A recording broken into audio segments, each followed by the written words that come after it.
आज के दिन हम लोग यहाँ पे एक साथ एकत्रित हुए हैं क्योंकि हमारा मुख्य जो मकसद है कि हमें ये जानना है कि कैंसर वास्तविक तौर पे क्या है और कैसे प्रभावित कर रहे हैं। ये जानना बहुत जरूरी है। कैंसर का जो प्रभाव है बहुत दूरगामी है। वो सिर्फ एक व्यक्ति को प्रभावित नहीं करता है, उसके पूरे परिवार को प्रभावित करता है और व्यक्ति को भी सिर्फ शारीरिक तौर पर प्रभावित नहीं करता, उसको मानसिक तौर पे, आर्थिक तौर पे, हर तरह से इसका कैंसर का एक प्रभाव है। हालांकि इस कैंसर के इलाज में सरकारी मदद भी बहुत है और मैं आप लोगों को ये अवगत कराना चाहता हूँ कि मेदांता हॉस्पिटल में बिहार सरकार की मदद के जरिए बहुत सारे पेशेंट्स हैं। लगभग एक चौथाई जो पेशेंट यहाँ बेड्स हैं वो गरीब मरीजों के लिए रिजर्व हैं और मुझे लगता है कि यहाँ जितने भी चिकित्सक है कैंसर से जुड़े हुए, उन्होंने पिछले 2 या 3 साल के अंदर 1000 से ऊपर पेशेंट्स के इलाज दिया होगा। मैं मेरी टीम में भी लगभग 200 से ऊपर सर्जरी ऐसे की हैं जो बिल्कुल मुफ्त मिली हैं, निःशुल्क हमने इलाज किया है।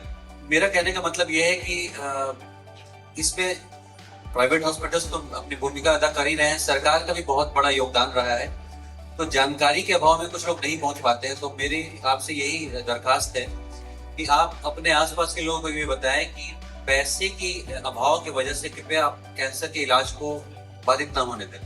दूसरा मैं ये कहना चाहूंगा कि जागरूकता ही बचाव है मेरे हिसाब से। अगर आप जागरूक हैं तो ही आप समझ सकते हैं कि आपके अंदर कुछ ऐसे बदलाव या कुछ ऐसे सिम्टम्स हैं जिसको आपको पहले पहचानने की आवश्यकता है। ऐसा इसलिए है, कैंसर में जो इलाज है या उससे उसका जो आउटकम है यानी जो उसका रिजल्ट है, वो सब कुछ इस बात पे डिपेंड करता है कि आपका डिटेक्शन या डायग्नोसिस किस स्टेज पे हुआ है।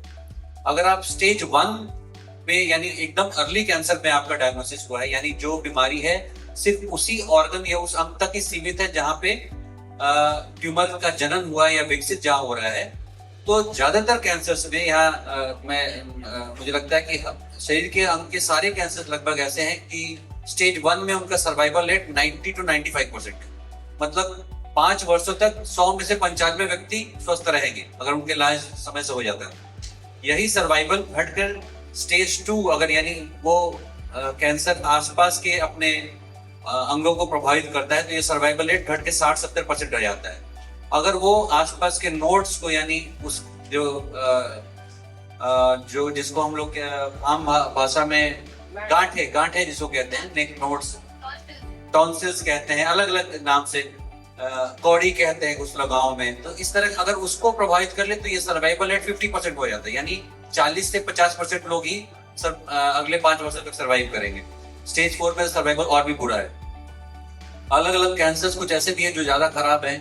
अलग अलग कैंसर्स अलग अलग तरह से लोगों को प्रभावित करते हैं और उनका सर्वाइवल रेट भी अलग है। ये भी जानने की आवश्यकता है। सारे कैंसर्स खराब है ऐसी बात नहीं है, कुछ कम खराब भी है। इसलिए कैंसर के बारे में जागरूकता जरूरी है। उसको आपको सही वक्त पे अपने कैंसर स्पेशलिस्ट से मिलना बहुत जरूरी है, उसको छिपाने की जरूरत नहीं है। तीसरी बात मैं कहना चाहूंगा जो कैंसर से के जागरूकता से जुड़ी है वो ये है कि एडिक्शन जो है ये इस पे बात करना मैं बहुत बार बार इस पे जोर देता हूँ कि एडिक्शन से दूर रहना बहुत जरूरी है। क्योंकि एडिक्शन जो है यानी तंबाकू और खास करके अल्कोहल, इसको आप कितना भी आप उसको बोले कि नहीं इसकी वजह से नहीं हो रहा है, लेकिन ऐसा देखा गया कि 10 में से 9 कैंसर ऐसे हैं जो एडिक्शन से ही जुड़े हैं। सर्जरी और रेडियोथेरेपी ये 2 चीजें हैं जो लोकल थेरेपीज है, यानी जिस जगह पे आप काम कर रहे हैं उस क्षेत्र पे उस बीमारी को आप निकालते हैं और उनका जो प्रभाव है उस लोकल उसी एरिया के लिए। और कीमोथेरेपी जो है वो पूरे शरीर में कहीं अगर कैंसर के कुछ अंश हो तो उस पे काम करता है।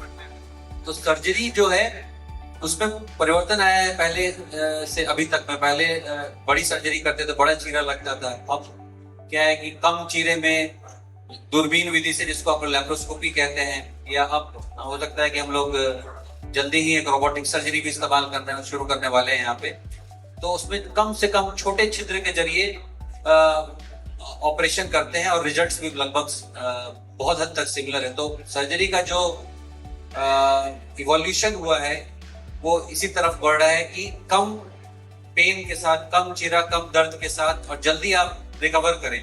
तो मेरा यही आपको मैसेज यही है कि जागरूकता पे ज़्यादा ध्यान दें, अपने आप को किसी भी तरह के एडिक्शन से दूर रखें और सही समय पे आए और हम लोगों से मिले।